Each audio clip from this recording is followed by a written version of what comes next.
Aloha Cancer, and welcome to White Shadow Spiritual Advising. My name is BriaBogatin, and today we will be doing your monthly January tarot forecast. So for the whole month of January, I will be offering 2022 tarot forecast readings. You can find out more information about that on my Instagram, or you can send me an email. My Instagram and email information can be found down below. Also down below, if you'd like to support my work, you can do so by sending me a tip or a donation with the links down below. And happy 2022. Let's get into it. Okay, Cancer. So I would say that this is going to be a deeply spiritual month for you guys. And I honestly seeing this being a pretty great month for Cancer. I would say maybe for some of you, it's like a phoenix rising out of the ashes, being reborn again, and really stepping into your authenticity. Like almost get this warm, fuzzy feeling after, like, you know, like after something challenging happens and then you get that warm fuzzy feeling of like our creator just closing in on you and you starting to realize how you can get out of it and better your life from this. That's the kind of feeling that I have looking at these cards. Okay, so a deeply spiritual month, and I think a good month for Cancer. Okay, so let's just get into it.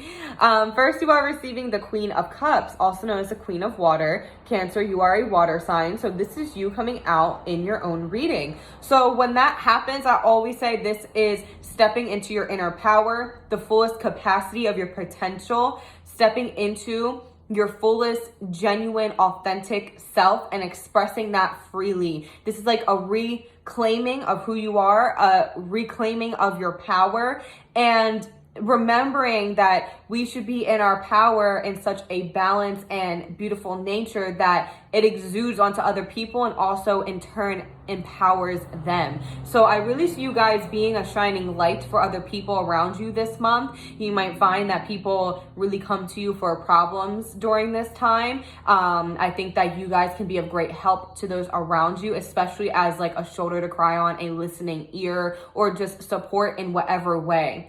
The Queen of Cups is all about emotional attainment, hitting some sort of emotional, spiritual milestone event, just figuring it out through the energy of water, the element of water, intuition, the flow of things, and being in tune, connection, relationships. This can be an emotionally arousing time. However, I feel it's very beneficial for you guys, and there's a lot of opportunity in that. Okay, so the Queen of Cups can also represent being in control of our emotions and attaining that emotional maturity that we are meant to attain. Okay, so then we are receiving, or you are receiving, Cancer, the Knight of Cups. So this is an offering of something. This can be literal, metaphorical. You guys might be asked out on a date, or can really just be the creator or universe inviting you to feel more romantic independently, because life can be romantic without an outside source making it romantic for us. This is a time for you guys to take yourself out on dates, buy yourself flowers. For those of you in a relationship, I would say that the romance is returning, that this month will be a lot more romantic. Maybe you guys are being, or maybe you guys are becoming more spiritually in tune with one another.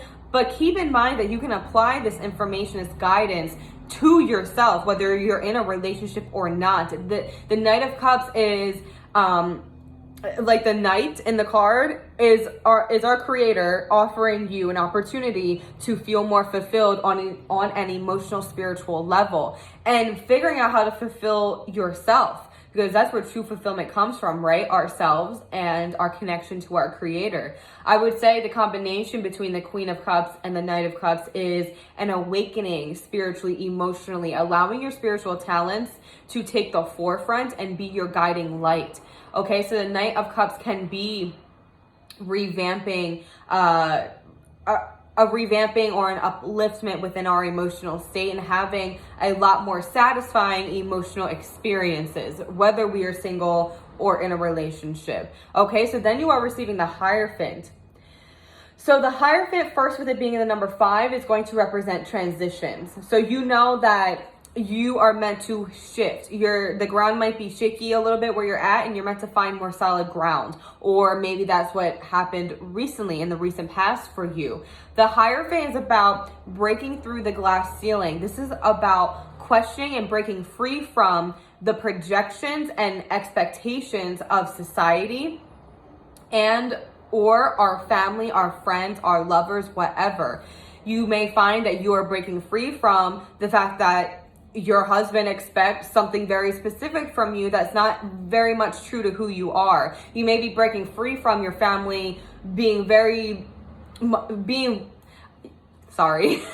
your family wanting you to be something specific. Like maybe they have this idea that you need to be a lawyer or a doctor, or that you need to go to college, and you're like, I don't want to do that. Maybe you're breaking free from what society tells us to believe about spirituality, about God, creator, goddess, whatever it is, questioning what society tells us is taboo or superstition, and really molding your own path, not following footsteps, but creating your own footsteps when it comes to the things that I was just speaking on. So the Hierophant can represent obtaining new, strong, and permanent spiritual modalities, emotional modalities, because the Hierophant can go into like religious structures, right? And I would say to you guys, create your own religious structure. You don't have to follow what societal, religious stuff don't want to offend anybody tells us to do. You don't have to do that. You can create your own form of spiritual modalities, a spiritual path. Okay, take religion completely out of it if that's what you feel called to do. But this is about finding a structured way of expressing our spirituality. Okay, and then lastly, Cancer, you are receiving the Nine of Cups. The Nine of Cups is the only card of wishes within the deck of tarot. This is worries being lifted. So with the combination of these three cards right here, being so spiritually in tune, all about spiritual emotional attainment, forming a strong, structured spiritual path, it's leading you to this. I would say that whatever was challenging for you at the end of 2021, you are meant to rectify that in a more spiritual, emotional way. And whichever way you do that in is meant to be a modality for you. You're meant to utilize that in the future when something else challenging goes on, or you end up dealing with a similar person or a similar job situation or whatever it is it may be. I always like to say to people that a lot of times our challenges in life highlight our destinies. And I think that maybe you guys are really awakening to that during this time. With ending on the Nine of Cups, this is great confirmation that you're doing the right thing. And I would say that this month you will find that what you have been wanting is really manifesting, and it's very much blossoming for you. This month, you're going to see evidence of whatever it is you've been striving for really blossom into your life and be successful. Okay, so I'm going to leave that at that for you guys. I hope you all have a beautiful month.